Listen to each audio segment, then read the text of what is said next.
na episode o pagtatanghal ng inyong press conference, tagged Reloaded, Debunking Lies by Telling the Truth.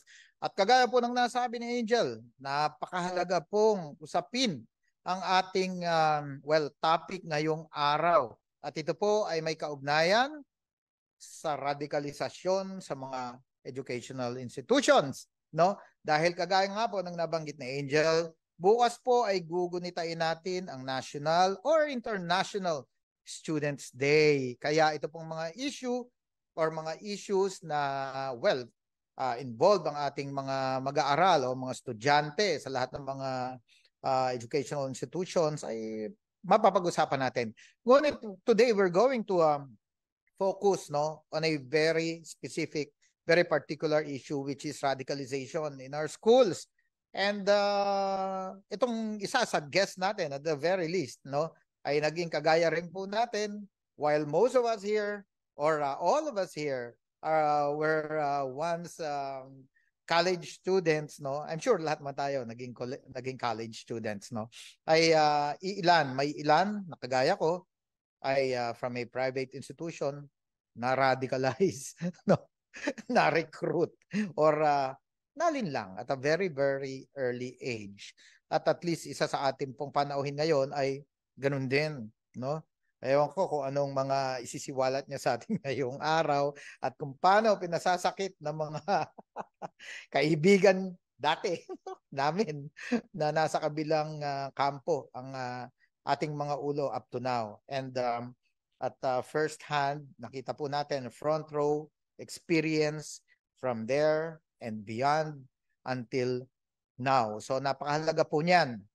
Radikalisasyon, paanong nangyayari at ano ang dapat gawin para ito po ay maiwasan, paano po ito ay ma-address ng mga government, ng mga educational institutions, ang management. And of course, ito po ay nagsisimula sa pamilya. So ma-advise natin ang ating mga magulang, mga sumusubaybay ng mga parents sa atin, mabigyan sila ng tip kung paano ma-detect, kung paano ang anak nila, kagaya ni Joel Egco at ng ating guest, mamaya ipapakilala ko, ay medyo nagbabago ang behavior, nagbabago ang pananaw at unti-unting lumalayo ang loob sa pamilya. Tayo naman dito po sa NTF-ELCAC, unang-una nating pinapahalagan of course ang ating mga pamilya and of course ang ating bayan and of course ang ating Panginoon. Alright, with no further ado, dalawa po ang ating special guests for today's episode.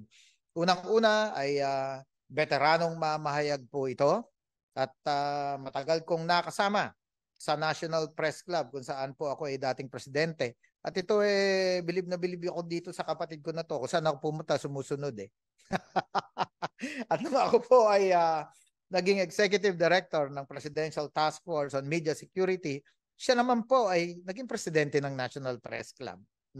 At tayo po ngayon ay pumailan lang sa iba namang ahensya, siya naman ang naging executive director ng Presidential Task Force on Media Security. And to tell you the truth, siya po talaga ang ako mismo personal na number one recommended person for that position. So ladies and gentlemen, ang akin pong binabanggit ay kilala ng lahat, especially sa media. Walang iba kundi si Undersecretary Paul Gutierrez, ang Executive Director ng Presidential Task Force on Media Security. But besides Paul, besides ang ating pong kaibigan at kapatid na si Yusek Paul, meron pa pong isang special guest na hinihintay tayo ngayon. At when it comes to youth and students' welfare and concerns, siya po talaga ang number one dito na nakatalaga sa ating pamahalaan. Wala pong iba kundi, of course, ang chairman po ng National Youth Commission, walang iba kundi si Undersecretary Ronald Cardema. Hinihintay lang po natin si Yusek Ronald para po sa kanyang pahayag. So let me remind everyone, our friends in the media, most especially who are with us in this Zoom room and those who are listening to us or watching us right now, that you may send your questions, your queries via different lines of communication, and we will gladly relay your questions to our guests later on during the open forum. You'll be entitled to a question and, of course, a follow up. And later on, segue din tayo, sabihin ko na sa ating mga guests, no? Itong mainit na issue. Pero mamaya natin pag-uusapan yan about dito sa isang visiting UN Special Rapporteur na nagsabing, alam nyo na, i-abolish daw ang NTF-ELCAC. Papakinggan natin mamaya ang thoughts ng ating mga guests. But then, to start the ball rolling, let me recognize first our one of our esteemed guests for today. Wala pong iba kundi si Yusek Paul Gutierrez, ang aking matalik na kaibigan at kapatid. Yusek Paul, magandang umaga. Yes, good day, Yusek Joel, at salamat sa imbitasyon dito sa Reloaded Tag program ng NTF-ELCAC. Yes, alam mo, nasanay ako na ikaw nag-i-interview sa akin dati. Ngayon, ikaw naman i-interviewin ko mamaya. So, ayan, Yusek Paul, no? As I said, ang ating topic ngayon is about radicalization in educational institutions. Probably, you can share to us, no, mga experiences mo din when you were a student, no, back in college, and of course, yung present experience mo diyan sa trabaho mo ngayon, no? Naiintindihan ko naman ang rigors of being the executive director of PT Foams. Alam na alam ko 'yan at minsan nga ay na-empathize ko kapag ikaw ay sumasakit ang ulo. Kaya hindi naman kita pabayaan. All right, Yusek Paul, you have the floor. Go ahead. Yes.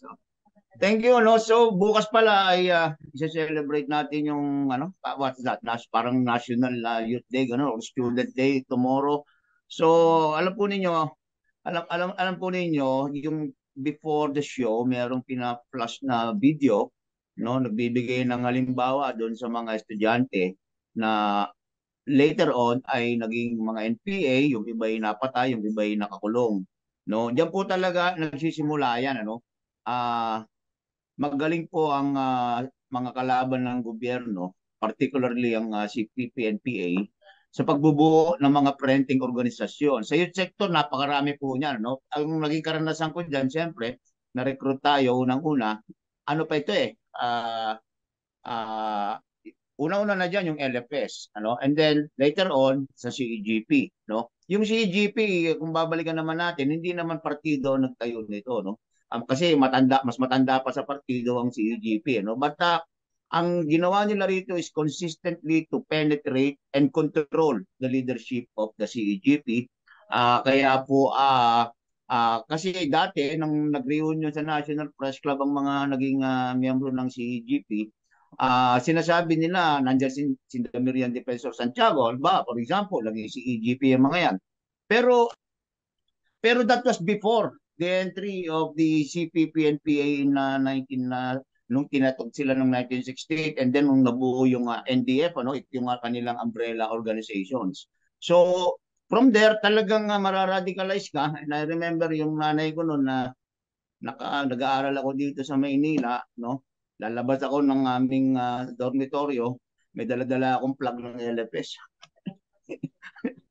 So siyempre, umiiyak na lang si Hermat dahil ako hindi lang ako yung may dala. Hindi lang kasi rin tayo yung nagbibitbit ng plug ng LFS, tayo rin yung nasa unahan at tayo rin yung nagsasalita dyan po sa kahabaan mula sa may Plaza Miranda, kung saan man kayo magrarally, kung yan man po ay sa US Embassy, di ba?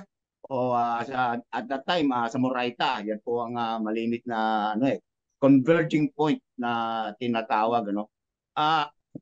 From there, ay iimbitahan ka, pag nakitang may potential ka, iimbitahan ka, discussion group lang muna, di ba? Mag-DG tayo, ganyan. Discussion group lang. Pero usapan daw problema ng sambayan ng Pilipino, basic na question sa kanilang batayang kurso ng mag-aaral, BKM, o di kaya iba naman SKM sa Ligang Kurso ng Masa, sasabihin sa iyo dyan, mayaman ang Pilipinas pero bakit naghihirap? That is the basic question. Na pag binuklat mo yung SKM at BKM ngayon, yung pa rin naman na nakalagay. Mayaman ang Pilipinas, subalit bakit naghihirap? So, hindi mo nalalaman na yung ginawang pagsusuri doon sa lipunang Pilipino, actually nakabatay na po yan sa Marxist principles na may mga uri sa lipunan na palaging nagtutunggalian. Ano? So, from there, without you knowing it, at wala naman pong babanggiting maganda dyan tungkol sa gobyerno, particular nung tayo estudyante, tayo po ay nag-aral at lumaki na nasa ilalim ang bansa ng batas militar. No? So from there, without you knowing it, nararadicalize ka na.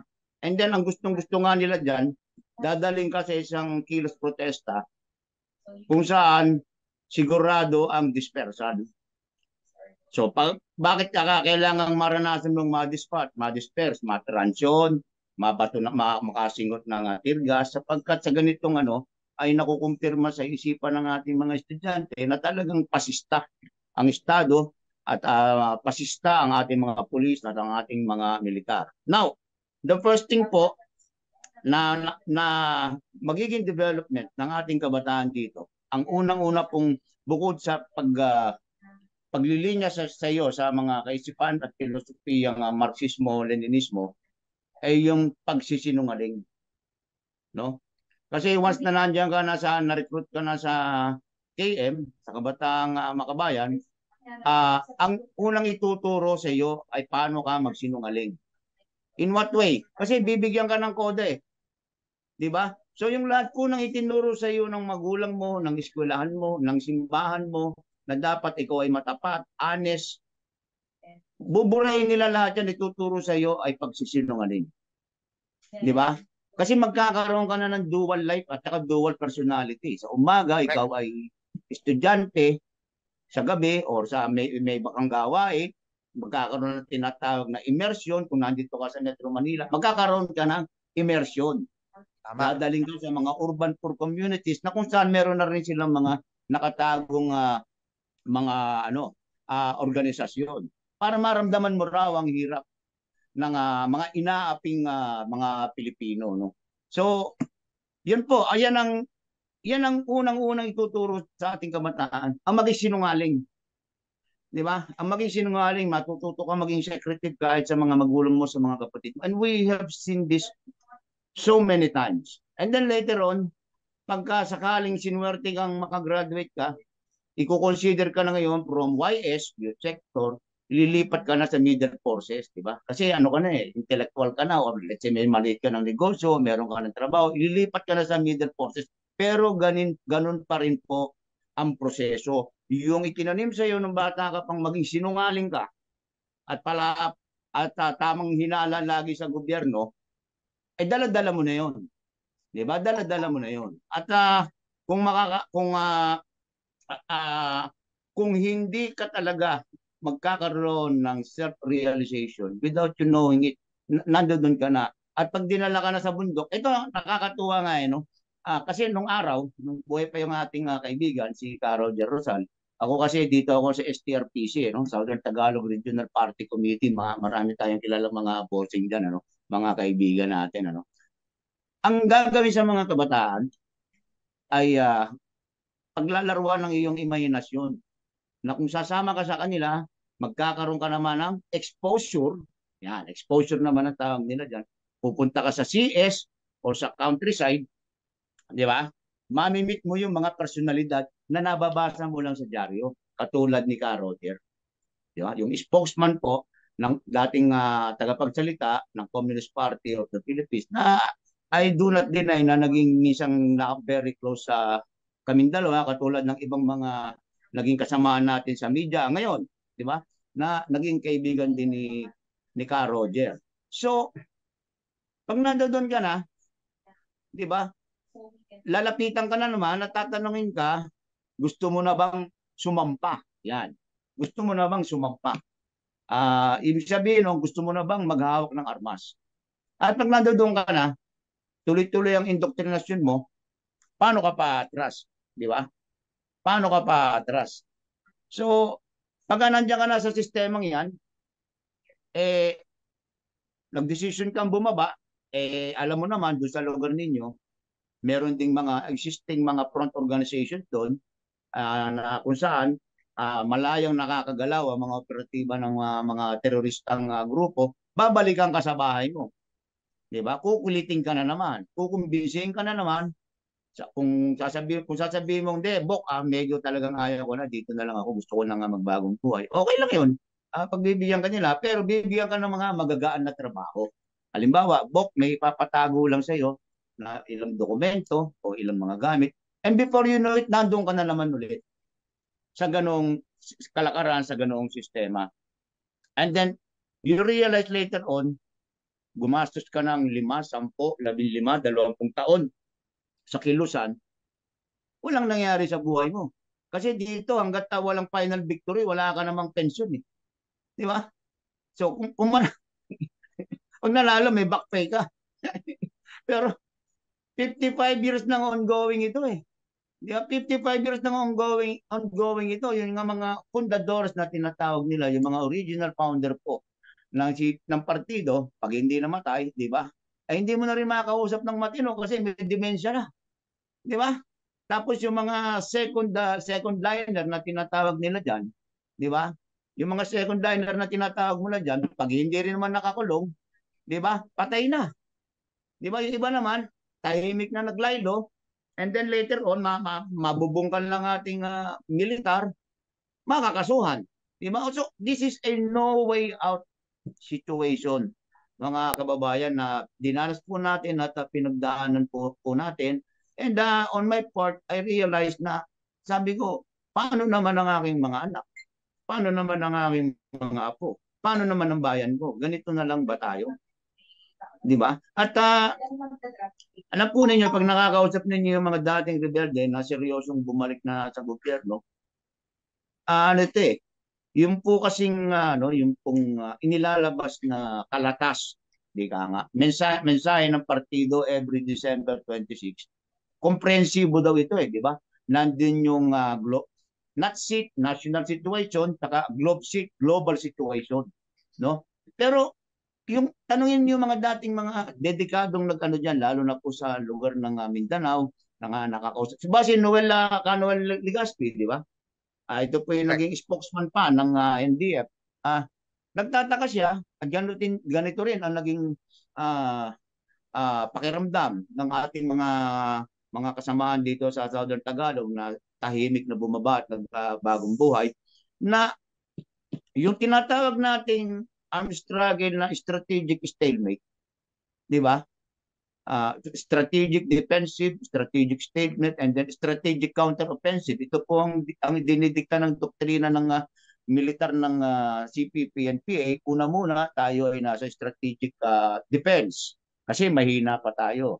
Pero darating ang panahon, magkakaroon ng strategic stalemate kasi lumalakas na tayo. And then immediately susunod po dyan ang strategic counteroffensive na tinatawag nila. Pero nakikita nila, for more than 20 years na binabasa nila yung mensahe ng partido sa tuwing annibo, anibersaryo, every December 26, hindi na tayo nakaalis sa strategic defensive.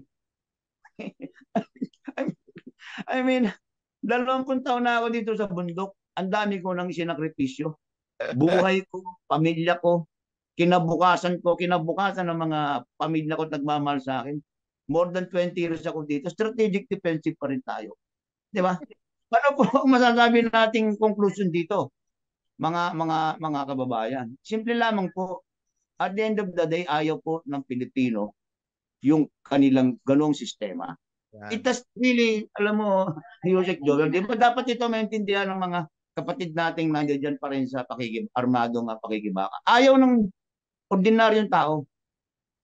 Ayaw ng ordinaryong tao ng armadong pakikibaka. Unang-una kasi, pag nandiyan ka sa loob at binibigyan ka ng edo, ng pag-aaral, no? Ang binabalikan dito, yung ating revolutionaryong tradisyon, yung panahon ng Katipunan, yung mga pag-aaklas laban sa Kastila, laban sa mga Amerikano, pakikibaka laban sa paglusob ng mga Hapon sa Pilipinas. Okay po yun. Kasi ang kalaban po natin doon ay foreigner. Dayuhan. Ngayon po, hindi po makita ng ating mga kababayan, bakit lalabanan ko itong aking sariling kababayan? Di ba? What's the point? Di ba? At saka dapat din po maintindihan po ng ating mga kasamang aktivista, ng ating mga kasamang nasa armadong pakikibaka, yun pong mga sinasabi ninyong pasistang sundalo, mga pasistang pulis. Tingnan po natin ang class origin din po. Nagaling din po yan sa hayang ng mahihirap na Correct. sabi ninyo ay gusto nyong iangat sa kahirapan. Di ba? So yun po marami na pong sablay no? Marami nang mali sa argumento nila sa ganyan no. Kaya tayo nung na-realize natin na saan pupunta ang Pilipinas, more than 20 years na akong sumusuporta sa sa sa propaganda at linya ng partido, pero di ba hindi na umabante. 55 years na po ngayon, nasan po ang armadong pakikibaka ng NPA? Nandito pa rin po tayo sa strategic defensive.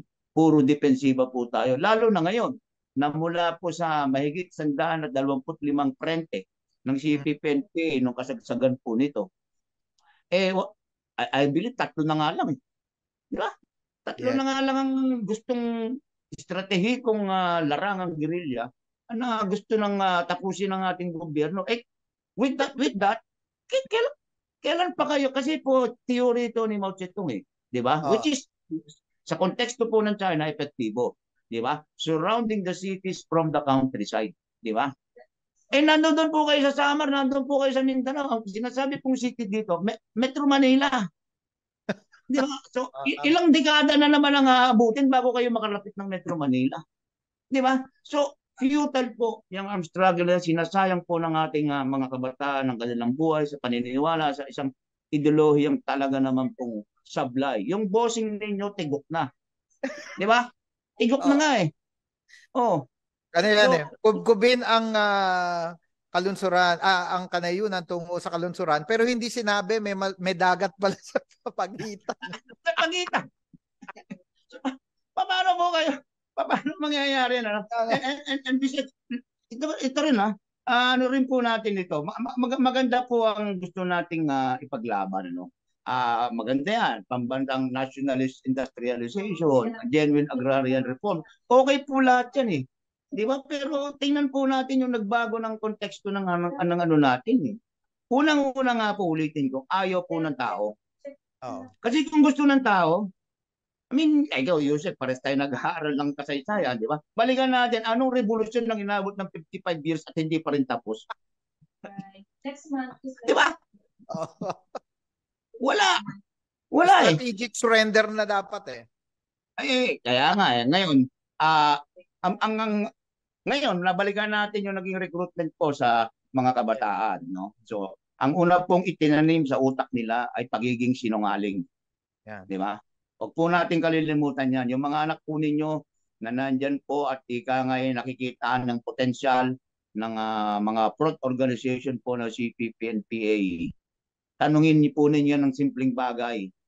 At kung napansin ninyong nagsisinungaling, ang sinungaling na sagot sa inyo, yun na po, nataniman na po yan ng pagsisinungaling. Dala-dala na po nila yan hanggang sila nabubuhay. Hanggang sa sila ngayon po ay malipat sa media. Di ba? So, yan pong ganyan mga klase ang isa sa polusyon sa hanay ngayon ng media. Yung mga mamamahayag na from the very start, ang anggulo po nila ay nakabase consciously o sa subconscious nila, kumbaga nakatanim na sa kanilang utak yung pagsisinungaling. So ano pong mga mangyayari dito? Ay di babaluktutin po nila ang istorya. Di ba? Babaluktutin po nila ang katotohanan para po pumabor sa kanila pong agenda. No? Ito, naranasan mo to, Yusek Joel, nung nandiyan ka sa di ba? Dito sa task force, di ba? Yung minsan tumawag ka sa akin na gigil ka sa NUJP dahil nag-report na may napatay daw dito sa may Liguasan Mars, pinaimbestigahan mo, wala namang ganong insidente. Treasure hunter pala. Di ba? Walang ganong insidente. I mean, fictional yung incident.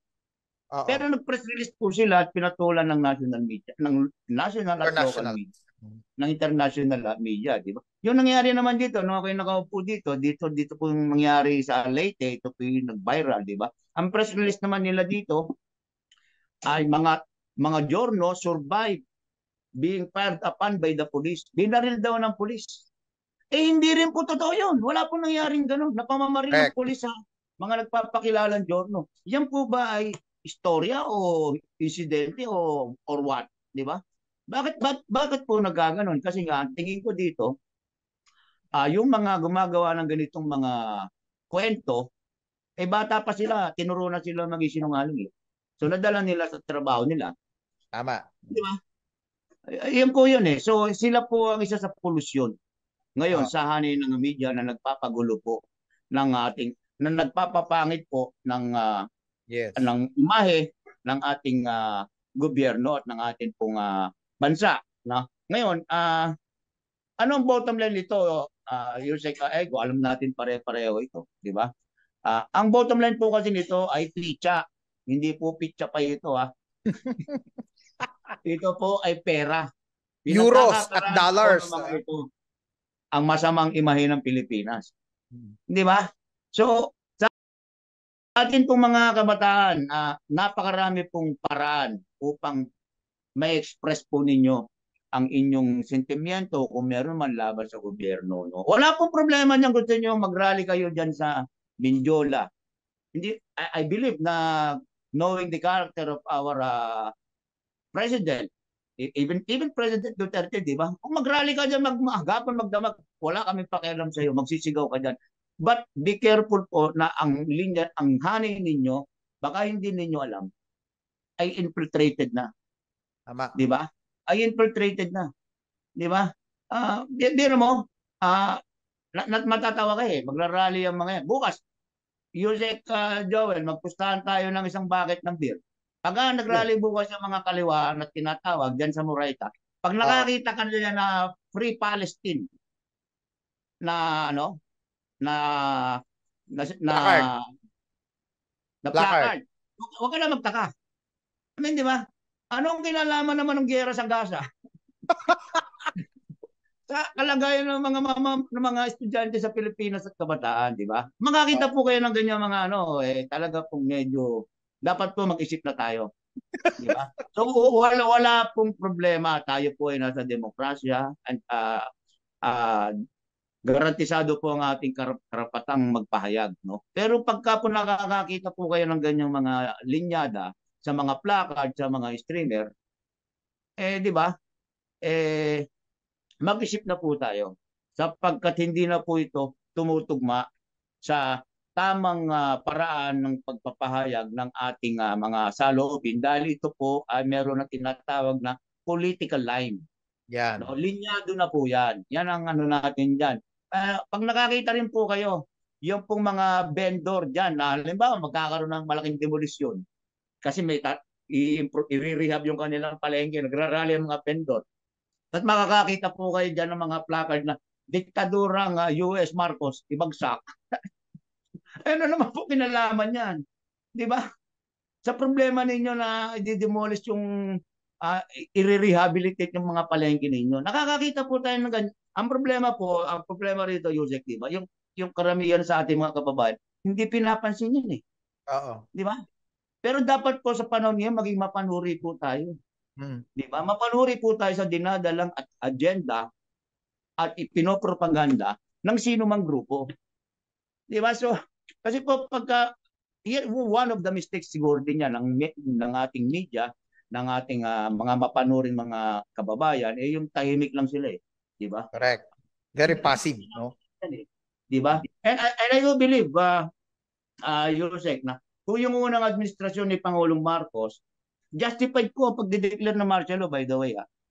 I believe na meron pong sufficient justification declaration ng martial law noong 1972. I arrived this after, reflecting on what really happened. Di ba? Minsan po kasi mga kababayan, dapat po talaga nagmumuni-muni tayo, balikan natin ang nakaraan. Justified po ang declaration ng martial law. But one of the biggest failures po ng unang Marcos administration, walang NTF-ELCAC. Tama. Di ba? Kung nagkaroon po ng NTF-ELCAC noong panahon na yon, hindi po tayo aabot sa kung ano-anong mga kaguluhan hanggang ngayon po ay dinaramdam pa po ng ating lipunan at ng ating bansa ang negatibong epekto. Ayos. Alright.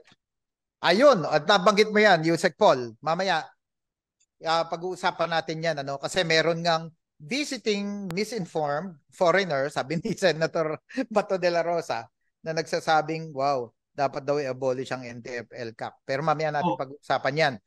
Bakit After, naman? ewan ko ba doon?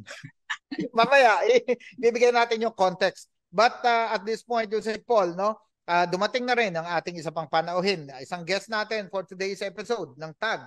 Ito ay suki na natin dito, especially when it comes to matters concerning the youth and of course the students, no? And katulad nga nasabi natin kanina, National or International Students Day tomorrow, kaya nandito po siyang muli para magbigay ng pahayag at batiin ang student community sa buong Pilipinas and of course sa buong mundo dahil international nga, ano. Unahin na natin pakilala. Later on, Yusek Paul, stand by. We'll ask you some questions, no? Ang ating mga kapatid sa media nandito rin, may mga tanong na actually. And pakilala muna natin ang ating pong susunod na tagapagsalita. As I said, siya po ay suki na natin. Isa po talaga sa idol when it comes to tapang, no? Parang si Yusek Paul, buong tapang na pinahayag yung kanyang revelasyon, no, ngayong araw na ito, and this is the first time that he did that publicly. So Angel, pakilala na natin yung ating next guest para sa kanyang mensahe. Wala pong iba kundi si National yes, go ahead Angel. Ayan po, si chairperson po natin ng National Youth Commission po, walang iba po kundi si Yusek Ronald Cardema. Yusek, sir. Yes, good morning po, Ma'am Angel, Yusek Joel, Yusek Paul, at ating mga kasama sa TAG. Rinig niyo po ako? Yes po, sir. Loud and clear po. Sir, sige po. So, ano po yung ano niyo, sir, dahil National Students Day po, at actually International Students Day po bukas. At narinig po natin kung ano po rin sinabi ni Yusek, yung revelations po niya, ni Yusek Paul Gutierrez. Sir, kayo rin po kung ano po yung sentimiento nyo dito sa mga front organizations po na nanliling lang po sa ating mga estudyante na advokasya ay ano, may advokasya nga pero iba naman po ang kinahahantungan. Particularly Yusek Ronald, it's about radicalization in our educational institutions. Yes, sir. Siguro unang-una bago ko makalimutan kasi nabanggit ni Yusek Joel, yung UN Special Rapporteur ba yan, sir? Yung nagsabi na i-abolish yung NTF-El CAC. Sira ulo niyan. Dapat i-persona non grata sa Pilipinas yan. Anong alam niya sa activities ng CPP-NPA dito sa bansa at kung paano sila mag-recruit sa mga paaralan, sa mga estudyante at sa mga kabataan? Hindi niya alam. Ba't niya sasabihin na i-abolish? Napaka-successful ng NTF-El CAC in the past 4 to 5 years sa ating bansa. Talagang nagdwindle ang recruitment sa hanay ng kabataan at mag-aaral, at ang mga guerrilla fronts ng NPA talagang nagsukuan na at bumaksak na. Kakaunti na lang. Yan ang success ng NTF-El CAC. Bakit pupunta siya sa Pilipinas at makikialam siya at sasabihin niya i-abolish? Wala siyang alam sa nangyayari sa Pilipinas at sa ating mga magagandang solusyon para matapos ang rebellion dito sa ating bansa. So unang-una dito sa ating mga estudyante, National Students Day. Bakit ba pinag-aaral ng mga magulang ang kanilang mga anak? Una, dahil gusto ng mga magulang magkaroon ng magandang edukasyon at magkaroon ng magandang buhay ang kanilang mga anak at ang kanilang pamilya in the future. Therefore, hindi gusto ng mga magulang na ang mga anak ay pumunta sa paaralan para i-recruit ng NPA at maging NPA, mapahiwalay ang kanilang mga anak, hindi na nila makita tuwing birthday, tuwing Pasko, at ang pinakamalala, mamatay sa bundok. 'Di ba? Hindi sila naging pag-asa ng kanilang bayan, hindi sila naging pag-asa ng kanilang pamilya, na sayang ang kanilang potensyal at ang kanilang buhay pag sila ay sumapi sa CPP-NPA. Kaya tayo sa TAG, tayo sa NTF-El CAC at sa buong gobyerno, nilalabanan natin ang recruitment ng CPP-NPA sa ating mga mag-aaral. Kaya ngayong National Students Day, sinasabi natin sa mga mag-aaral, gawin ninyo ang inyong duty sa inyong pamilya at sa ating bansa. Kaya nga natatag yung National Youth Commission, ay ang batas na ito ay Youth in Nation Building Act. Kung paano immobilize ang mga kabataan para palakasin ang sambayanang Pilipino, hindi para pabaksakin ang gobyerno. Yan nga sinasabi ko, yung ibang ating mag-aaral, yung ibang mga makakaliwang mag-aaral, katulad ng nasa UP, PUP at iba pa, sasabihin nila, paglingkuran ng sambayanan, di ba? Tapos paano ninyo pinaglilingkuran ng sambayanan? Yung gobyerno na tinatag ng sambayanan at yung mga tropa ng gobyerno na sinusuportahan ng sambayanan, gusto nyo pabaksakin. At pag umakyat kayo sa bundok, gusto ninyo patayin. Paano ninyo pinaglilingkuran ng sambayanan sa ginagawa ninyong iyan? Ang inyong trabaho sa paaralan ay mag-aral. Kaya ngayon National Students Day, ipinapaalala natin ang inyong trabaho, ang inyong duty. Mag-aral kayo upang makatulong kayo sa inyong pamilya at makatulong kayo sa ating bansa. Hindi ninyo trabaho na mag-join sa CPP-NPA at pabaksakin ang ating gobyerno. Napakasayang ng pera ng bayan na pinag-aaral, lalo na sa mga scholars ng state colleges and universities.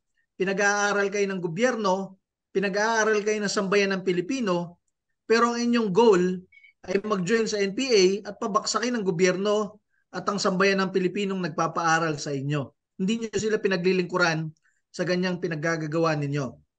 So ngayon, dito tayo sa malaking suporta natin sa NTF-ELCAC dahil napakalaki ng success sa past 4 to 5 years ng NTF-ELCAC, napipigilan ang recruitment ng CPP-NPA. Bakit natin tinututukan yung sa hanay ng kabataan? Sabi ng iba, Cardema, huwag kang makialam sa NPA. Hindi yan issue ng National Youth Commission, issue yan ng military. Sino bang nire-recruit ng NPA? Senior citizens ba? O mga kabataan Pilipino? They are recruiting the Filipino youth to replenish their ranks kasi nauubos na, nagsusukuan na. At ito ang ating isang gustong ibigay na insight sa ating mga mag-aaral.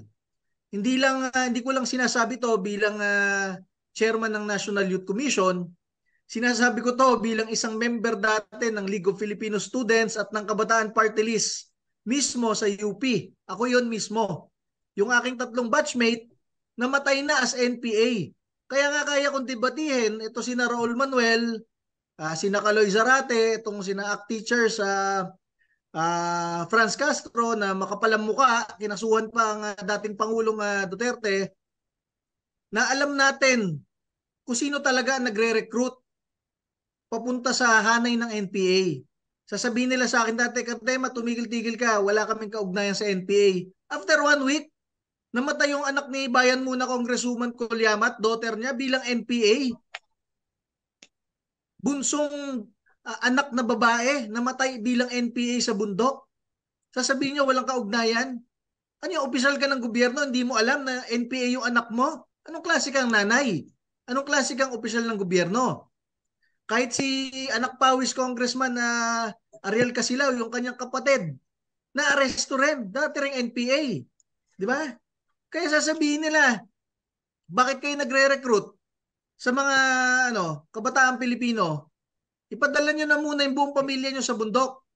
Di ba? Ang dami dyan na katulad din na Kaloy Zarate, congressman ng Bayan Muna. Ang anak niya, hindi dito nag-aaral sa Pilipinas, nag-aaral sa Europa. London, France, Germany. Pabiyahe-biyahe lang doon. 'Di ba? Kung naniniwala talaga sila, i-field in nila sa front lines ng CPP-NPA yung mga anak nila. Bakit kayo magre-recruit ng kabataan Pilipino? Bobulahin ninyo para umanib sa NPA? Alam niyo, in general, ang kabataan Pilipino at kahit sang kabataan sa buong mundo, very idealistic naman lahat 'yan. Sa ating bansa, marami tayo dito mahihirap. Kaya ang mga kabataan, syempre ang gusto, baguhin ang bansa, baguhin ang buhay, di ba? Mag-aral. At minsan, lalapitan ninyo sa paaralan, guguluhin ninyo sa kanilang pag-aaral. You will try to evoke their emotions. Sasabihin nyo, dito sa bansa, ang hirap, ang gulo. Kailangan baguhin, kailangan mawala ang gobyerno and everything. And with that, pag-evoke nyo sa emotions, mabibrainwash ninyo dahan-dahan, 6 na buwan, 1 taon, magiging radikal na estudyante at baka umanib sa inyo sa bundok. Pagdating sa bundok, Ito yung hindi nyo sinasabi. Lahat ng patungkol sa ideology, magandang pangarap para baguhin ang bansa, nasa na? Nandun kayo sa bundok para manunog ng cell site, manunog ng mga bus, ng mga equipment na panggawa ng mga karsada, pambiyahe ng mga Pilipino, sa pagsunog nyo ng cell site para mag-extort kayo ng pera sa mga telecom companies. Halos kalahating milyong Pilipino yung hindi nakaka-text, nawawala ng signal. Paano ninyo pinaglilingkuran ng sambayanan sa mga pinaggagawa ninyo? Marirealize yan nung kabataang umakyat sa bundok, ang problema hindi na siya makababa kasi natatakot siyang patayin rin siya ng mga kasama niya dahil baka siya yung magtik-tik doon sa kanila sa bundok. Marirealize ng bata na sira na yung buhay niya. Di ba? Tingnan nyo na lang yung mga nagsusuko ang NPA at the age of 50, 60, 70. Nung panahon ni Pangulong Duterte hanggang ngayon nagsusukuan sila. Hindi pa isa-isa. By unit ang suko. By guerrilla front ang suko. Na-realize nila, sinayang nila ang buhay nila. So sa mga estudyante ngayon, National Students Day, dapat ma-realize ninyo. Nasasayangin ninyo ang inyong potensyal. Hindi ninyo makikita ang inyong mga nanay, ang inyong mga tatay, ang inyong lola, ang inyong mga kapatid, ang inyong mga mahal sa buhay. Kung sisirain ninyo at aakyat kayo sa bundok, better kung magpatuloy kayo kung bakit kayo naging estudyante. Mag-aral kayo para maiangat ninyo ang buhay ng inyong pamilya at ang ating bansa. Kayo ay tunay na pag-asa ng ating bayan. Paglingkuran ninyo ang sambayanan at ang sambayanan umaasa na kayo ang magtataas, magpapatatag at magpapalakas sa ating gobyerno at sa ating bansa. Yun! Thank you very much, Yusek Ronald Cardema, ang chairman po ng National Youth Commission. Feel ko yung mga powerful messages ng ating mga guests, Angel, kasi up to now po, ako estudyante pa rin. I'm taking up my doctorate, no? So presently, I'm still a student, no? So Angel, yung mga questions ng ating mga kapatid sa media, do you have some na? So you may start the Okay po. open forum. All right. Mula sa aking end, Sir Joel, ay wala pa po akong natatanggap po. Pero baka sa inyong end po, meron pong nag-send na po sa inyo. Yes, we have one from Jing Villamente of Daily Tribune. Ang tanong po sa ating mga guests, no, actually kanina pa ito, no, bago pa magsimula, may question na si Jing, ay paano daw ang dapat maging role ng mga school officials, no, to prevent this radicalization of our students. Siguro unahin na natin muna si Yusek Paul since you were the first speaker. Yes, ang role talaga dapat ng ating mga, ang problema sa ating mga school officials dito, no, marami naman dyan, we know na sincero na gampanan ng kanilang responsibilidad bilang mga leader ng kanilang mga universidad o mga kolehiyo.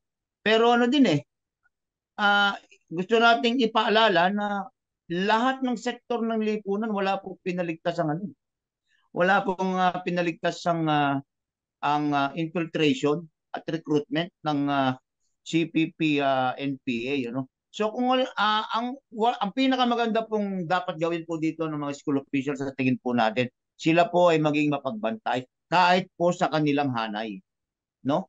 Kasi baka hindi alam ng presidente ng kahit po sa mga ahensya ng gobyerno, di ba?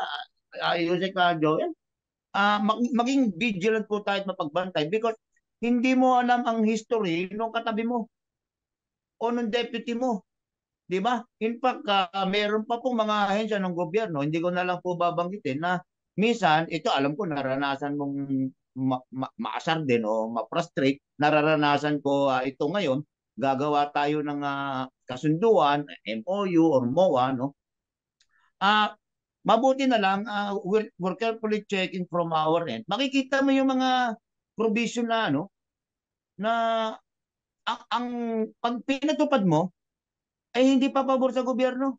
Pero ahensya rin ng gobyerno nagre-recommenda nito. Di ba? So, ano ang bubuong conclusion natin? Kahit itong ahensyang ito, infiltrated ito. Di ba? So, para po sa mga school officials, ay pagdating po sa pagbibigay ng protection sa ating mga estudyante, maging mapagbantay po kayo. Hindi nyo po alam ang mga katabi ninyo. Remember po, actually, Yusek Joel, dapat alam mo itong, di ba, hammer and sickle? Kasi ito eh, Peasant Worker Alliance ito eh. No? Pero in the case po ng Pilipinas, dapat po ito, no eh, hindi po hammer and sickle eh, di ba? Dapat po dito yung picture ng kabataan. Di ba? Kasi hindi naman po nila tinatarget recruit ang ano eh. Saka yung atin po mga IP.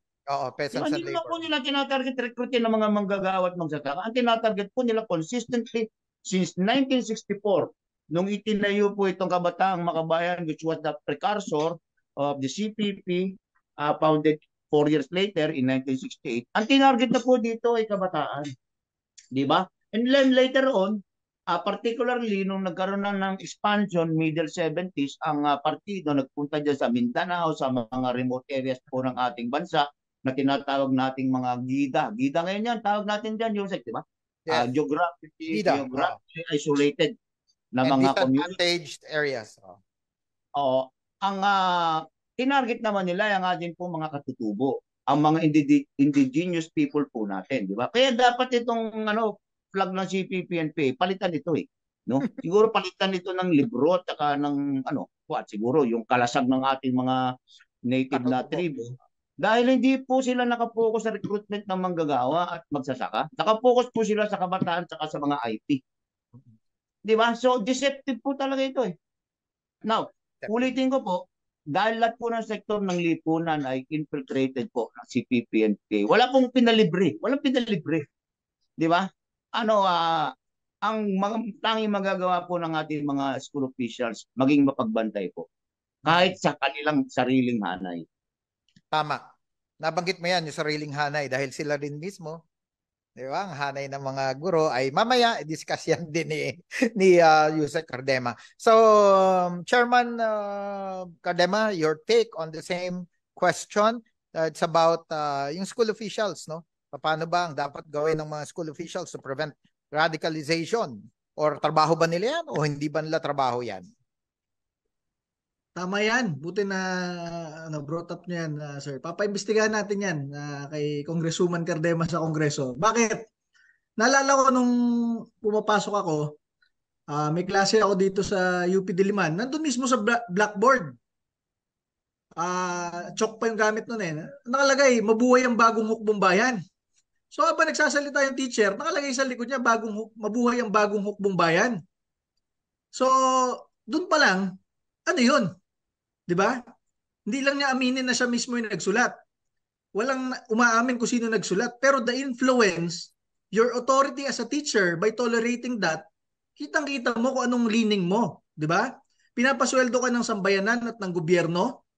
Tapos sinasabi mo, mabuhay ang nagpapabaksak sa gobyerno. Di ba? Meron pang isa, yung kay Congresswoman Cardema mismo, nung nasa UP siya. Girlfriend ko pa si Congresswoman Cardema. Meron silang field trip. Tapos yung teacher, buong klase nila may field trip. Walang yung waiver, yung sa magulang, walang ganon. Walang insurance. Dati mayroong insurance, 10 pesos, 20 pesos na insurance kasi may field trip kayo. Walang ganon yung teacher. Pag alis nila, ang sakay nila, puro jeep. Dito sa UP, ikot na jeep o Quezon City na jeep, ganon. Pumuntang Cavite, doon natulog. Pagdating ng mga estudyante, pati ni Congresswoman Cardema, doon, pagdating nila doon, may mga flag na yung jeep nila. Tapos nasa harap na sila ng military at police, meron palang gulo doon. So doon sila dinala ng kanilang teacher, professor sa UP. Doon sila pinatulog mismo sa picket lines. Paano ka magrereklamo? Yun ang tagabigay ng grade mo, di ba? So may mga ganyang guro, di ba? Iimbestigahan natin yan, buti pinaalala nyo. Bakit tayo ba't natin tinotolerate yung mga profesor, mga guro sa mga state colleges and universities na ang goal mag-recruit ng kabataan at mag-aaral para ma-impluwensyahan ng CPP-NPA. Di ba? Dapat talagang tutukan niya mga yan. Dahil doon nagsisimula yung impluwensya, yung orientation. Kung bakit sasama yung estudyante, binibigyan sila ng grade, requirement yon, tinotolerate ng teacher, kitang-kita, mabuhay ang bagong hukbong bayan, every class time mo, twice a week nakalagay sa blackboard. So nandun, merong role yung mga teacher. Kaya tama yung ginagawa ni Vice President Sara Duterte na nilalabanan niya yung mga teacher ng gobyerno, senior high school pa lang, kung sino doon yung nagre-recruit papunta sa NPA. Doon magsisimula yan.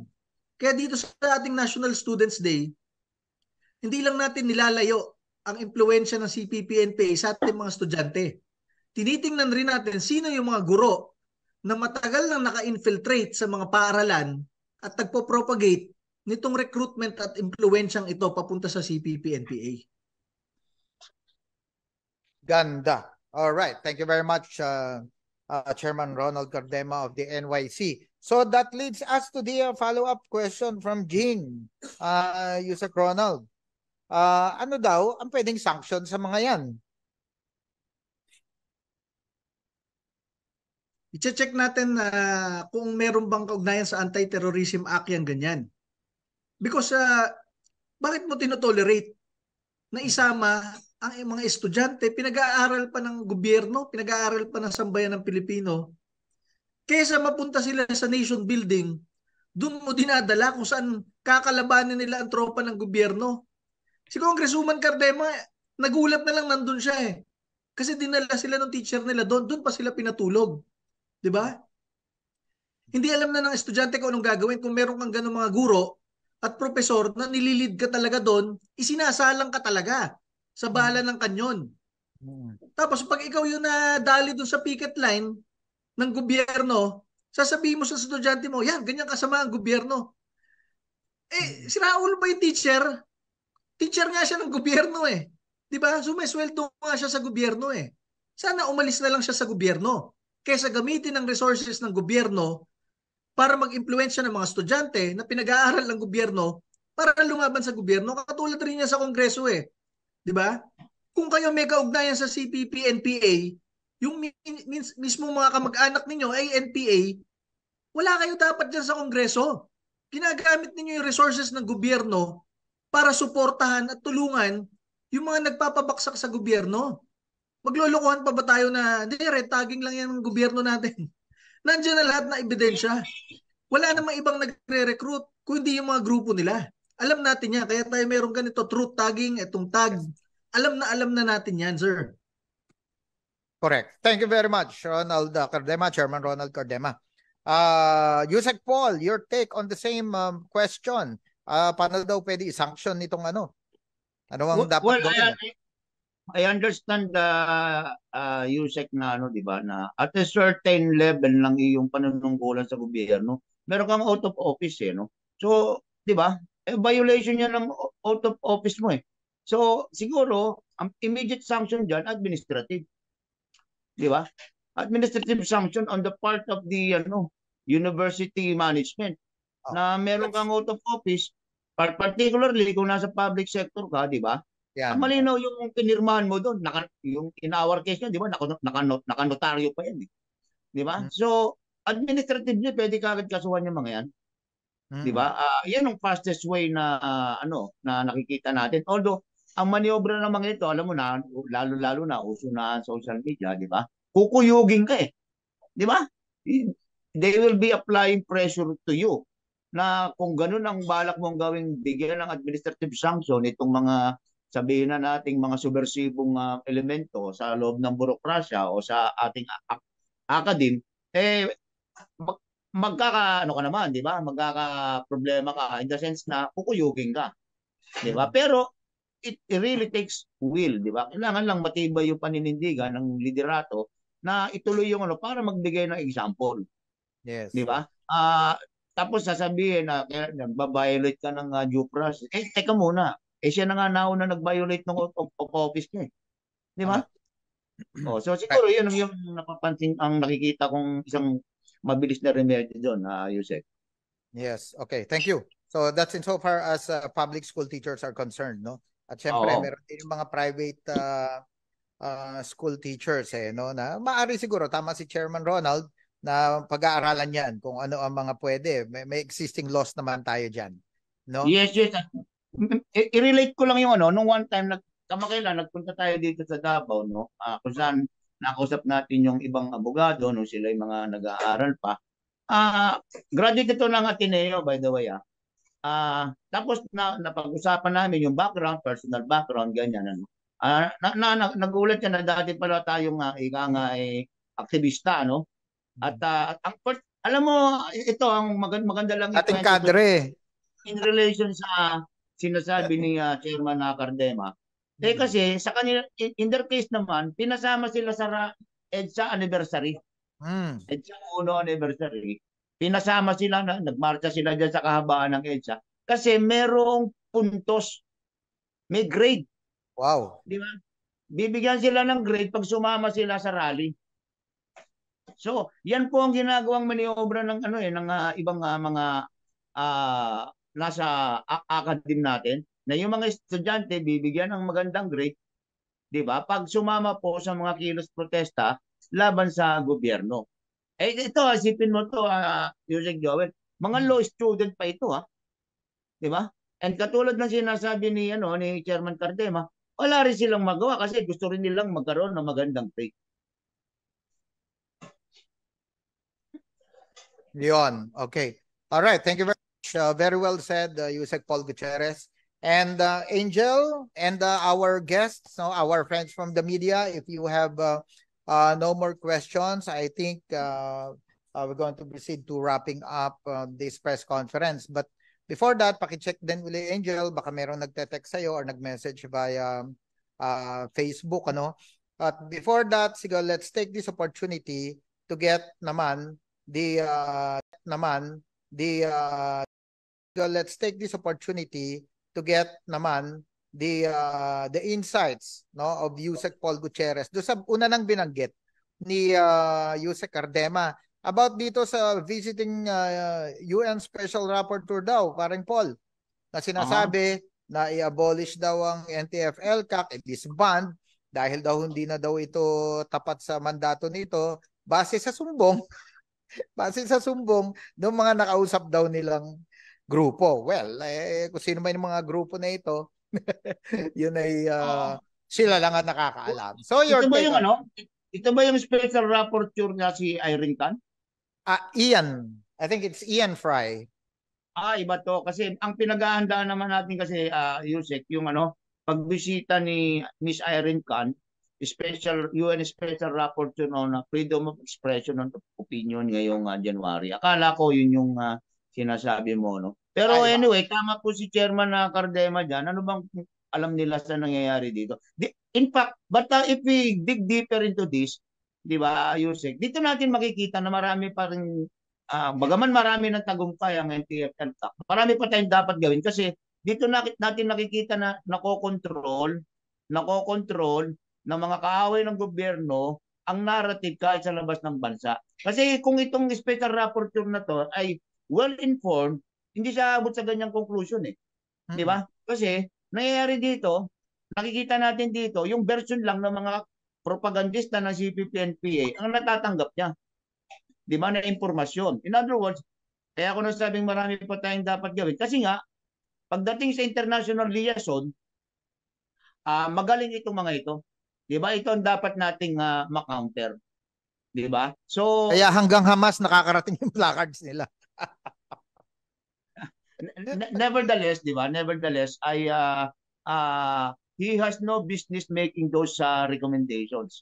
Di ba? Sapagkat ulitin ko nga po, kung nung unang administrasyong Marcos, naisip na itong NTF-ELCAC, hindi na po tayo nagkaroon ng ganito kalaking problema sa ngayon. At may dagdag ko lang pala. Okay. Iba to sa iba to dun sa pinag-uusapan natin. Pero meron lang kasi akong mixing panawagan na Yusek Joel, particularly dito sa NUJP, napag-usapan natin ito kanina. Ang hamon natin ay ilabas yung datos nila dito sa 100 cases of media violations di umano simula nung maupo si Pangulong Bongbong Marcos noong June 30, di ba? Kasi napag-usapan niya natin na meron na pong history, di ba, ng pagmamanufacture ng istorya itong NUJP. Ngayon, sinasabi nila, binobroadcast nila at binabalita nila sa labas ng Pilipinas na 100 na raw ang kaso ng na-monitor nila na media violation sa Pilipinas. Sinamon po natin ilabas po ito. Hindi po para ah, hindi po para kontrahin kayo, kung totoo po itong datos ninyo, ay tutulungan po kayo ng PT forms na ma-resolve lahat yan at ma-address po lahat yan. And secondly, Music Joel, ang panawagan pa rin kasi November 23 po ay 14th commemoration ng Ampatuan Massacre, ano? Yes.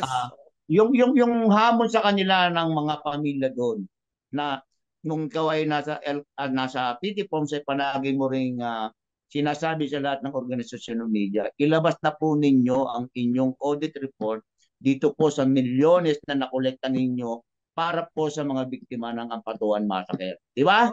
Correct. 14 years na po yung insidente niya. Kayo po dyan sa inyo, JP, mga kapatid, mga mga kasama. Hanggang ngayon po, ako po'y kagagaling lang sa Mindanao over the weekend. Nakausap natin ang mga kapatid po natin dyan, ilang mamamayan dyan. Particularly po yung atin pong kasama si Ali Makabalang, no? Saka po si Miss Edith Kaduaya, yung po presidente ng Mindanao Independent Press Council. At pinaabot pong muli sa inyo, JP, nasa na yung audit nyo? 14 years na po ito. Tama. Wala pa kayong nilalabas na audit. Di ba? Kasi may collection yan sa International Federation of Journalists. In-announce nila dati yan eh. Na? Yung kanilang hindi yung audit, yung kanilang donation drive. Kaya nga po. Kaya ito po ay tinatanong po ng mga pamilya dyan kasi sa totoo lang po, as you also know, Yusek Joel, nung ako yung Pangulo ng National Press Club, nung pagpalit ko sa iyo, di ba? Tanging National Press Club lang po nakapag-submit ng audit report doon po sa mga pamilya. Kaya po kami sa National Press Club, malalakas po ang loob namin na humarap sa lahat ng pamilya ng biktima sapagkat naipakita po namin saan napunta ang pera. Magkano natanggap ng bawat isa, saan po napunta ang pera. Kayo po dyan sa inyo, JP, 14 years na. Magko-commemorate po tayo ngayong November 23. Yes. Malamang-lamang magkikita-kita tayo sa massacre site sapagkat pupunta po ang PT forms doon. Sana po, pagpunta nyo doon, dala nyo na yung inyong audit. Di ba? Dala nyo na yung inyong para ilahat na sa pamilya. Di ba? Oo, ito yung ganito ang nakolekta, ito yung napunta sa inyo. Di ba? Yung kumaalala mo, Yusek Joel, nung tayo tayo ang nakatanggap. Hindi, actually, wala naman tayong fund drive, di ba? Meron lang talaga mga nagpadala sa press club at ito na may pinamudmud natin sa mga pamilya ng biktima. Wala naman tayong ibinulsa doon.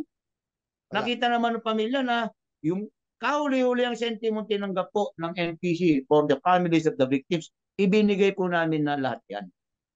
No, so yan po, yun lang panawagan ko Yusek Joel sa inyo dito. Nasaan yung listahan ng 100 kaso ng paglabag upang matulungan po kayo ng gobyerno ng PT forms na masolve po lahat yan. Tama. And secondly po, nasaan yung pong audit ng pera. Tama. Yun lang po. Bago ka mambato tingnan mo muna sarili mo sa salamin, di ba? Alright, thank you Yusek Paul. Angel, go ahead. Ayan po, may katanungan po tayo mula kay Colonel Molina po. Ano naman po, mukhang kay Yusek Paul Gutierrez po to. Ano naman po ang role of media para ma-prevent ang recruitment ng mga estudyante at hindi rin ma-broadcast ang mga propaganda ng CPP, NPA, NDF na nagiging tool ng mga recruiters na nasa eskwelahan sa kanilang radicalization para mag-recruit ng mga kabataan. Sir Paul? Yusek Paul. Sa ngayon po, ang ginagawa natin, patapos na po yung ating series ng Security Summit this year. Meron na lang po tayong natitirang 3.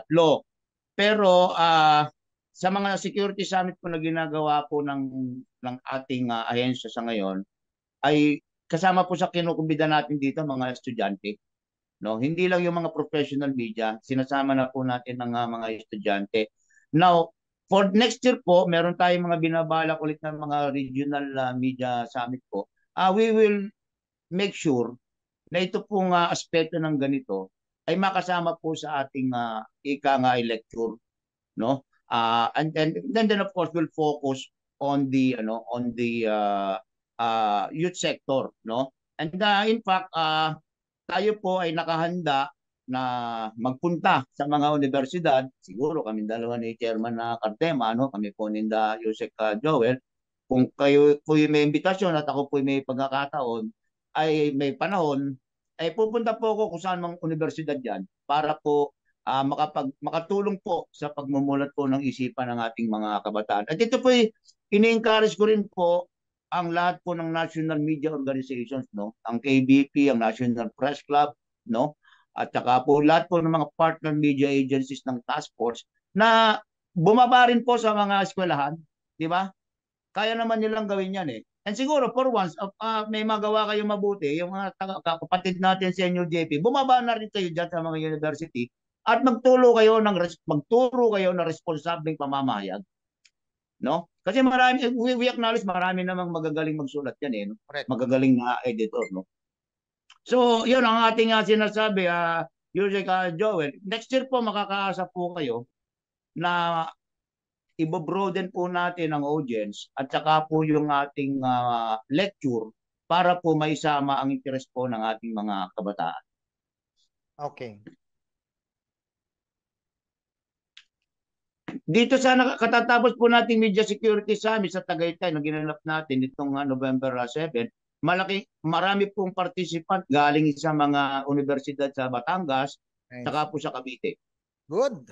So, sinisimulan na po natin yan because we are aware of the danger na mabulag itong mga ito at maligaw ng landas. Tama. All right. Thank you very much. Yusek Paul Gutierrez, Executive Director of the Presidential Task Force on Media Security. Angel, do you have other questions from our friends? None. All right. Message na lang po siguro mula kay Yusek Ronald Cardema. Yeah. Let's ask their parting messages, the final messages, and you proceed to the closing para naman hindi na tayo makabalat lunchtime na. Go ahead, Angel. Yes, so yan po, closing message po, Yusek Ronald Cardema, sir. Yes, ma'am, sir. Sa ating pong mga mag-aaral at mga kabataan ngayong National Students Day, pinapaalala natin kung bakit ba kayo naging estudyante, di ba? Kayo ay pinag-aaral ng inyong mga magulang at sa mga scholar, kayo ay pinag-aaral ng ating bansa at ng ating gobyerno para maging pag-asa kayo ng inyong pamilya at ng ating bansa, di ba? So ipagpatuloy ninyo ang pag-aaral ng maayos, ang inyong mga magagandang adhikain para sa inyong pamilya, para sa inyong komunidad at para sa ating bansa. Huwag kayong magpapabola diyan sa mga leftist recruiters sa inyong mga paaralan. Dahil guguyoin lang kayo at bubulahin kayo na pabaksakin ng gobyerno. Ang masabi natin dyan, kahit mag-NPA kayo, kailan yung mauubos ang buong gobyerno ng Republika ng Pilipinas? Diba? Kapag nag-NPA kayo, patay na kayo, nandyan pa ang Republika ng Pilipinas. Gusto nyo makapatay ng sundalo o pulis pag naging NPA in the future, pag sobrang radical na kayo? Kailan nyo mauubos ang armed forces at ang Philippine National Police? Patay na kayo, nandyan pa sila. Bakit? Nakasaad sa konstitusyon ng Republika ng Pilipinas na sila ang tunay na tagapagtanggol ng sambayan ng Pilipino. Diba? So kayo bilang mga kabataan, intindihin ninyo yung diwa kung paano kayo magiging pag-asa ng bayan. Hindi kayo yung magpapabaksak sa bayan at sa gobyerno ng bayan. Diba? Hindi kayo yung lalaban sa gobyerno at sa mga tropa ng gobyerno dahil sila ay tinatag ng sambayanan na ipinaglilingkuran ninyo. Diba? Kayo ang pag-asa nila bilang kapartner para tulungan ang buong sambayan ng Pilipino. Bilang mag-aaral, yan ang inyong duty. Tulungan ang inyong pamilya, tulungan ang inyong bansa, tulungan ang inyong sarili, maging pag-asa ng ating Republika ng Pilipinas. Maraming salamat po, Yusek Ronald Cardema ng NYC sa inyong bahay. At sa closing remarks naman po ni Yusek Paul Gutierrez, sir. Yes, sa aking panig po ay pinagdaanan na po namin yan at wala pong patutunguhan. In fact, may mga kamag-anak din ako, mga pinsan, na nag-MPA, nag-aaral siya sa CEU, nag-aaral siya. At the end of the day po, wala pong nangyari sa buhay nila. At the end of the day po, yun hanggang ngayon struggling. Dahil nga po, hindi nga natatakot ng kumuha ng police clearance or NBI clearance baka may record po sila. So ano po mangyayari sa buhay ninyo yan? Sakaling magsawa na po kayo sa pakikibaka na walang patutunguhan, bumalik po kayo sa mainstream, wala rin po naghihintay na buhay sa inyo dahil sinayang na ninyo. Di ba? At sa panig naman po ng Presidential Task Force on Media Security, maganda po yung tanong kanina. Makakaasap po kayo na sa mga susunod po na ilulunsad na media summit ng ating task force ay bibigyan po rin natin ng importansya ng pagpapahalaga ang interest po ng ating mga kabataang nasa campus journalism, no? Yung mga campus journals natin, tsaka yung mga communication sa student po natin. Isasama po natin yan sa ating mga lecture.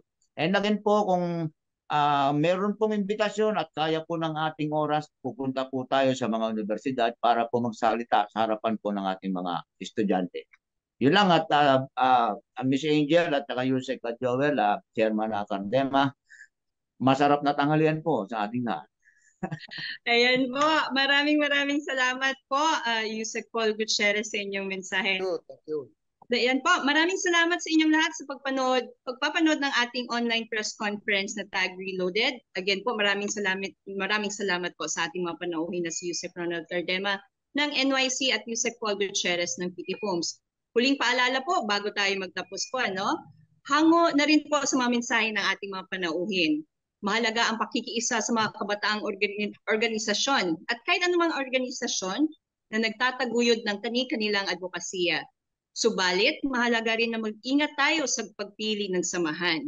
Hindi tama na maging bahay ito ng galit, pag-aaway at karahasan, hindi lamang laban ng gobyerno, kundi sa kapwa nating Pilipino, sa pamilyang Pilipino, pati na rin sa paniniwala natin sa ating may kapal.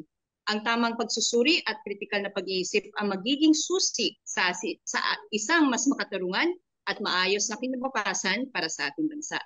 At dyan nagtatapos ang ating Tag Reloaded. Magkita-kita po tayong muli sa susunod na linggo upang we can all debunk lies by telling the truth. Ako po muli ay si Angela Bell ng NTFL CAC Media Bureau. In behalf rin po sa ating co-host na si Sir Joel C. Eko, magkita-kita po tayo muli at makiisa po tayong lahat tungo sa isang mapayapa at maunlad na bagong Pilipinas. Magandang umaga po sa ating lahat. Thank you.